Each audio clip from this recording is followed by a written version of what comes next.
what if the problem isn't that you don't earn enough, but that $100,000 was never designed to make you wealthy in the first place? For most people in the United States and Western Europe, a six-figure salary feels like arrival. It's the milestone, the proof that you made it. And yet, thousands of people earning 100K still feel financially tight.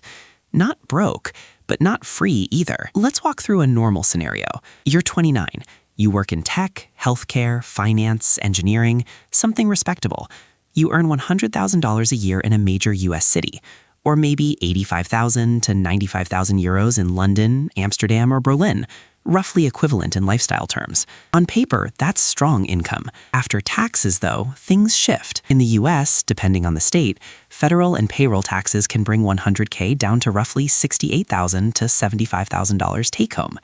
In many parts of Europe, after income tax and social contributions, you may see closer to 55,000 to 65,000 euros net. Let's use a simple US example, $72,000 after tax. That's $6,000 per month. Now we build a normal life. Rent in a decent neighborhood, $2,200. Or a mortgage in a medium-cost city, similar monthly cost once you include property tax and insurance. Now you're at $3,800 left. Car payment, $550. Insurance and fuel, another $300. Now you're at $2,950. Student loans, $400. Health insurance premiums or out-of-pocket medical costs, $300. You're at $2,250. Groceries, utilities, internet, phone, $900. Now you're at $1,350. Subscriptions, gym, occasional travel, dining out, birthdays, weddings, small Amazon purchases that don't feel significant, that easily absorbs $800 to $1,000. Suddenly you're left with maybe $400, $500 in a good month. That's $6,000 per year in potential savings. And that's assuming nothing breaks. No medical surprise, no car repair,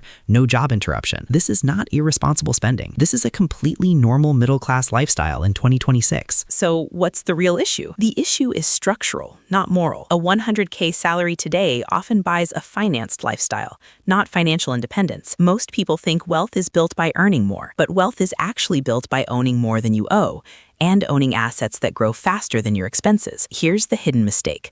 Lifestyle scales automatically with income. The moment someone crosses into six figures, expectations shift.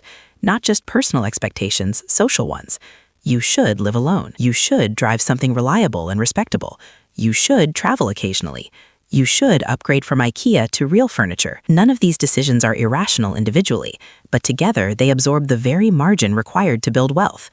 Now, let's do very simple math.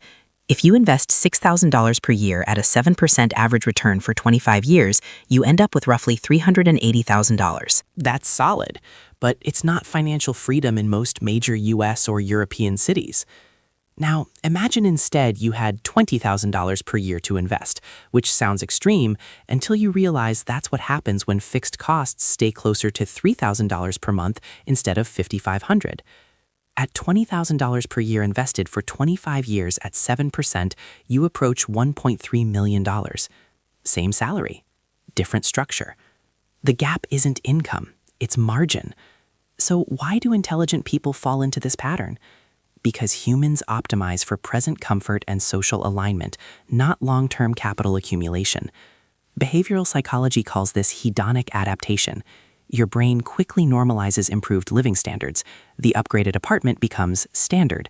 The nicer car becomes necessary. The higher grocery bill becomes healthy eating. And once fixed expenses rise, they rarely fall. There's also identity attachment. When someone finally earns 100K, they unconsciously feel they've entered a new social tier. Downsizing or delaying upgrades feels like regression, even if it's financially strategic. This isn't stupidity. It's wiring. The long-term impact is subtle. At 35, everything feels fine. You're comfortable. At 45, you realize your net worth doesn't reflect your income history. At 55, retirement math becomes uncomfortable. Not because you didn't earn enough, but because most of what you earned passed through you. Financially intelligent people think differently. They don't ask, what can I afford? They ask, what does this lock me into? A $2,200 apartment isn't just $2,200. It's the requirement to maintain a certain income level indefinitely. A $550 car payment isn't transportation. It's reduced investment capacity. Wealth builders treat fixed costs as long-term commitments against future freedom. They're not extreme. they don't avoid enjoyment.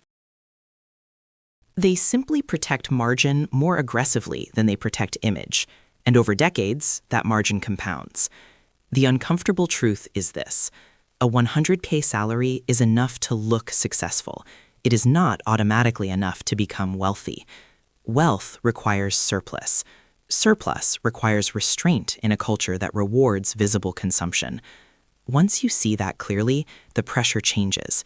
It's no longer about chasing 150K or 200K immediately.